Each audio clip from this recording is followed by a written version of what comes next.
The link to the part 1 of the story is in the description section and comment section below. She got pregnant for her twin brother. Part 2. The days following Ife's discovery of her pregnancy were filled with anxiety and dread. She and Ike struggled to maintain their composure, putting on brave faces while their parents remained blissfully unaware of the storm brewing under their roof. One morning, Mrs. Okoye noticed that Ife seemed unusually tired and withdrawn. Concerned, she decided to investigate further. That afternoon, while the twins were at school, she rummaged through Ife's room, looking for clues. It didn't take long for her to find the pregnancy test hidden in a drawer. The positive result left her stunned. She sat on Ife's bed, clutching the test, trying to process the shock. Her daughter was pregnant, and she had no idea who the father was. When Ife returned from school, she found her mother waiting in her room, the test lying on the bed between them. "Ife, we need to talk," Mrs. Okoye said, her voice trembling with a mix of anger and concern. Ife's heart sank. She knew there was no escaping this conversation. "Mama, I can explain," she began, tears already forming in her eyes. "Explain what?" Mrs. Okoye snapped. "That you're pregnant? How could you let this happen, Ife? Who is the father?" Ife hesitated, her mind racing. She couldn't tell her mother the truth. The consequences would be devastating. "Mama, I can't say," she stammered, her voice barely a whisper. Mrs. Okoye's eyes narrowed. "You can't say? Ife, I am your mother. You must tell me who did this to you. I need to know." The confrontation escalated, and Ife's resolve began to crumble under her mother's relentless questioning. She knew she couldn't keep this secret for long. That evening, after dinner, Mr. and Mrs. Okoye called a family meeting. Ife and Ike sat side by side on the living room couch, their parents facing them with stern expressions. "Ife, your mother found out you're pregnant," Mr. Okoye began, his voice steady but firm. "We need to know who the father is." Ike's heart pounded in his chest. He could feel his sister trembling beside him. He knew they had to come clean, but the fear of their parents' reaction was overwhelming. "Ifeoma, answer your father," Mrs. Okoye demanded, her patience wearing thin. Ife glanced at Ike, their eyes locking in a silent plea for courage. Finally, she took a deep breath and spoke. "Mama, Papa, the father of the baby is... Her voice faltered. Seeing his sister struggle, Ike took her hand, squeezing it for support. "It's me," he said, his voice shaking. "I'm the father." A stunned silence filled the room. Mr. and Mrs. Okoye stared at their children, unable to comprehend what they had just heard. The air was thick with disbelief and shock. "What did you just say?" Mr. Okoye finally managed, his voice barely above a whisper. "Ike," Mrs. Okoye said, her face pale.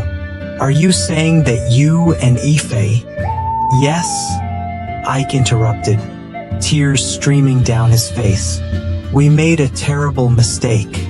We didn't mean for it to happen. But it did, and we're sorry." The twins watched as their parents processed the news. Mr. Okoye's face twisted in anger, while Mrs. Okoye's eyes filled with tears of betrayal and heartbreak. "How could you do this?" Mr. Okoye shouted, his voice echoing through the house. "You are siblings. This is unforgivable. We didn't want this, Papa," Ife cried, clutching Ike's hand. "We know it's wrong. We're so sorry." Mrs. Okoye sank into a chair, sobbing uncontrollably. "How did this happen? Where did we go wrong?"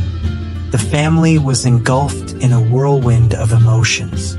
The twins had confessed their darkest secret, but the path ahead was uncertain. They had shattered their parents' trust and brought shame upon their family. The weight of their actions hung heavy in the air, and the road to redemption seemed impossible. The revelation of Ife's pregnancy and Ike's role in it had sent shockwaves through the Okoye household. Mr. Okoye, unable to process the gravity of the situation, felt his health rapidly deteriorate. The stress and heartbreak took a toll on him, and within days he was bedridden, his condition worsening. One fateful evening, after a particularly intense bout of anger and frustration, Mr. Okoye collapsed. The family rushed him to the hospital, but the damage had been done. The doctors diagnosed him with a severe stroke caused by dangerously high blood pressure. The news was devastating. Despite the doctor's best efforts, Mr. Okoye passed away a week later, leaving the family shattered. The twins were consumed with guilt, believing their actions had led to their father's death. The house, once filled with laughter and warmth, was now a place of mourning and sorrow. At the funeral, Mrs. Okoye stood strong, but her heart was broken. She had lost her husband and was grappling with the reality of her children's actions. She knew she had to be the pillar of strength for Ife and Ike, no matter how difficult it was.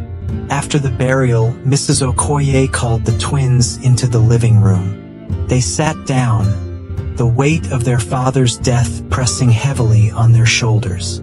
"Ifeoma, Ikechukwu," she began, her voice firm yet filled with pain. "We have lost your father because of this, but we must find a way to move forward." Ife and Ike nodded, tears streaming down their faces.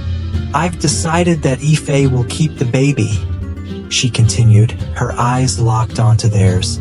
"But there will be no more of this. You will not get married, and you will not engage in such acts again. Do you understand?" "Yes, Mama," Ife whispered, her voice trembling. "We understand," Ike echoed, his head bowed. "You will focus on your studies, finish school, and get good jobs. You will marry other people and move on with your lives," Mrs. Okoye said, her tone leaving no room for argument. The twins agreed, knowing they had no other choice. They were determined to honor their mother's wishes and find a way to atone for their mistakes. The following months were challenging. Ife continued with her studies, her growing belly a constant reminder of their past actions. She faced whispers and judgment from classmates, but she held her head high, drawing strength from her mother and brother. Ike threw himself into his schoolwork, determined to make something of himself. He supported Ife, helping her with school and ensuring she attended all her prenatal appointments. The bond between the twins grew stronger, but they adhered strictly to their mother's conditions. One evening, as they sat together in the living room, Ife turned to Ike. "Ike, do you think we can ever move past this?" Ike sighed, his eyes reflecting the weight of their situation. "We have to try, Ife.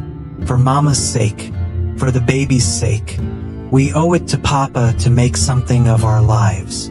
Ife nodded, determination settling in her heart. "We will. We'll make sure this baby has a good life, and we'll work hard to make Mama proud." As the months passed, Ife gave birth to a healthy baby boy. They named him Chidi, meaning God exists, a symbol of their hope for redemption and a better future. Mrs. Okoye stood by her daughter's side, supporting her as she navigated the challenges of young motherhood. The family began to heal slowly but surely. Ife and Ike focused on their studies and their responsibilities, determined to honor their father's memory and make a better future for themselves and Chidi. The road ahead was long and filled with obstacles, but they faced it together, bound by a promise to overcome their past and build a new life. Through the pain and loss, the Okoye family found strength and resilience.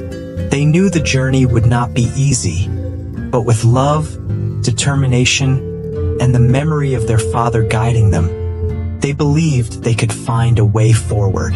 Please share in the comment section below what you learned from the video. Don't forget to like, subscribe, and hit the notification for more. Thanks very much for passing by.